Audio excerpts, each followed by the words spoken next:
আজ আমি নিয়ে এসেছি মজাদার লঙ্কার আচার। এর জন্য আমাদের লাগছে কাঁচা লঙ্কা।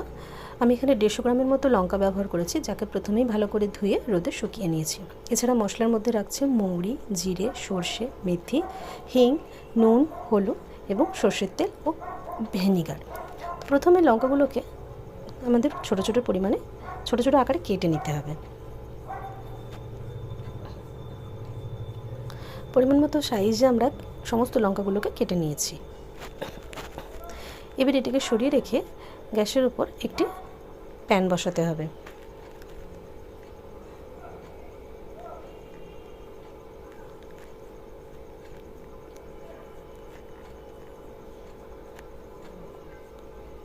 প্যান গরম হলে আমরা ভাজা মশলা বানানোর জন্য যে উপকরণগুলো নিয়েছিলাম সেগুলো একে একে দিয়ে দেবো। প্রথমেই দিলাম মেথি আমি এখানে 1 চামচ পরিমাণ ব্যবহার করেছি।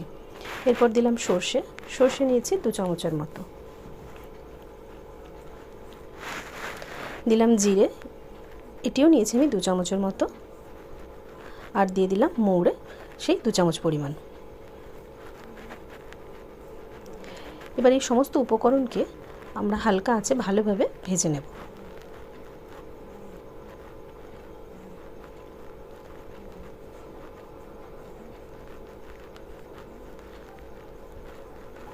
এটিকে হালকা আঁচে ধীরে ধীরে নেড়ে নেড়ে ভেজে নিতে হবে।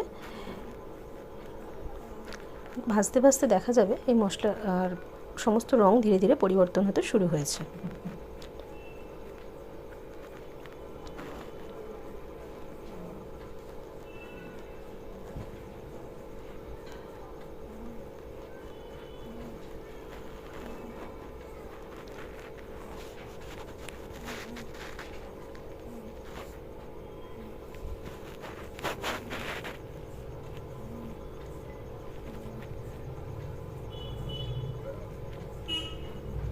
রং পরিবর্তনের সাথে সাথে যখন এর থেকে একটা মিষ্টি গন্ধ বেরোবে, তখন বোঝা যাবে যে আমাদের এই মশলা তৈরি হয়ে গেছে।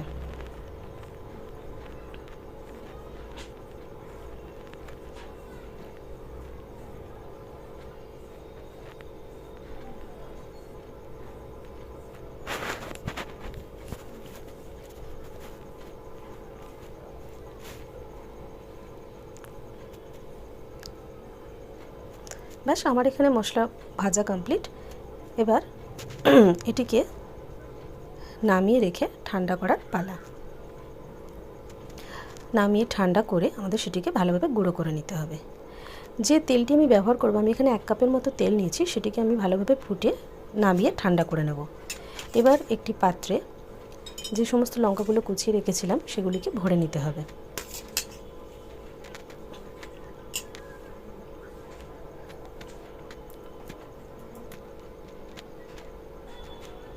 লঙ্কা ভরা হয়ে গেছে। এবার আমি এখানে দিয়ে দেবো 4 চামচ পরিমাণ ভিনেগার।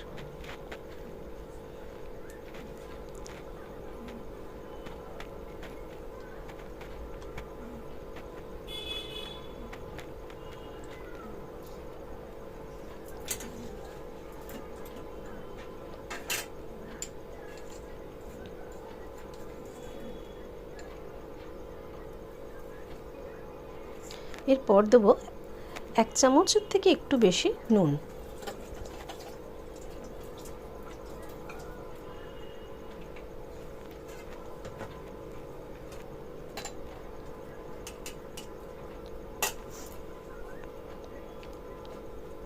এর মধ্যে এবার দেবো 1 চামচ পরিমাণ হলুদ গুঁড়ো। এরপর যে আমরা ভাজা মশলাটা তৈরি করে রেখেছিলাম, সেই ভাজা মশলাটা সমস্তই ধীরে ধীরে এর মধ্যে দিয়ে দেবো।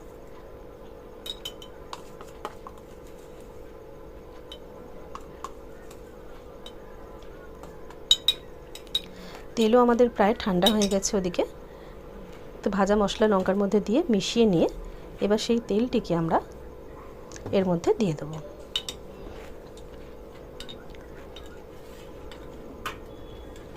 এবার সমস্ত উপকরণ একসাথে ভালোভাবে মিশিয়ে নিতে হবে।